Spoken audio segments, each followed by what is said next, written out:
Lundi 9 septembre de l'année 2024, fidèles amis internautes de Dabarou TV, c'est le Flash Info qui s'installe dans vos maisons. Démarrons par cette information. Ils sont au total 35 enfants à avoir pris part à la deuxième édition du Children's Food Camp au centre socio-éducatif Don Bosco de Parakou. Du 2 au 6 septembre 2024, ces enfants âgés de 7 à 17 ans ont reçu des formations diversifiées portant sur plusieurs rubriques. Il s'agit de la rubrique formation thématique où ils ont été formés sur les droits de l'homme, l'égalité des sexes, le leadership, le plaidoyer, l'initiation à la robotique et les premiers secours en cas d'accident.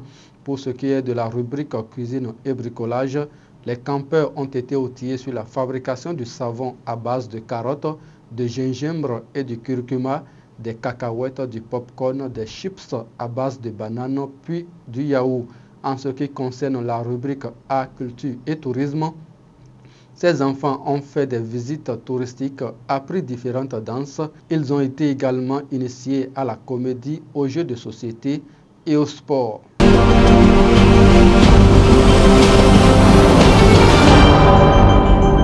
La Fédération des radios communautaires et assimilées du Bénin-Fercab veut donner un nouveau souffle à son organisation en la rendant plus dynamique.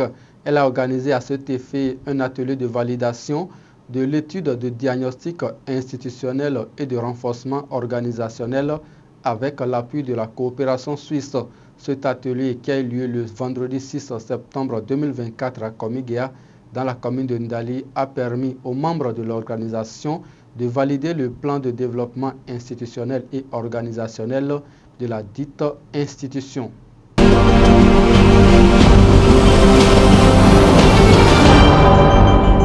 Dans le département de la Libourie à présent, 4 agents de la microfinance Bethesda ont été placés sous mandat de dépôt par la Cour de répression des infractions économiques et du terrorisme CRIET. Il leur est reproché d'avoir proposé des prêts fictifs à des personnes à Banikwara après avoir été reconnus coupables. 3 des 4 accusés ont été placés sous mandat de dépôt. Le 4e est toujours poursuivi sans mandat de dépôt. Ils sont accusés des faits liés à l'octroi de prêts fictifs s'élevant à environ 10 millions de francs CFA. À cet effet, après leur arrestation, ils ont été transférés à la brigade économique et financière habilitée à traiter de ces genres de dossiers. Ainsi, après leur présentation au procureur spécial de la CRIET, vendredi 6 septembre 2024, ils ont été incarcérés. À noter que le procès est prévu pour le 7 octobre prochain.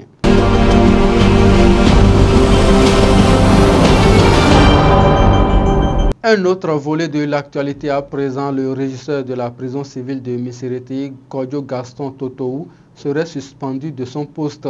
Son limogeage intervient après la découverte d'un téléphone portable dans la cellule de Rekiamadougou. Des sanctions sont également tombées sur certains de ses collaborateurs. Les confrères de Fraternité ont rapporté que les policiers chargés de la surveillance de la détenue Madougou ont été également sanctionnés par la hiérarchie. Cependant, il n'est pas aisé de maîtriser les contours de cette affaire pour le moment.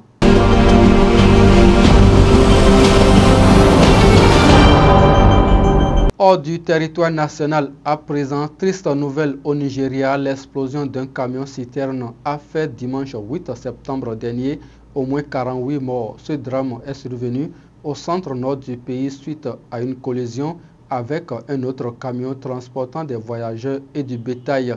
Cette collision qui a fait tant de morts d'hommes a impliqué plusieurs autres véhicules.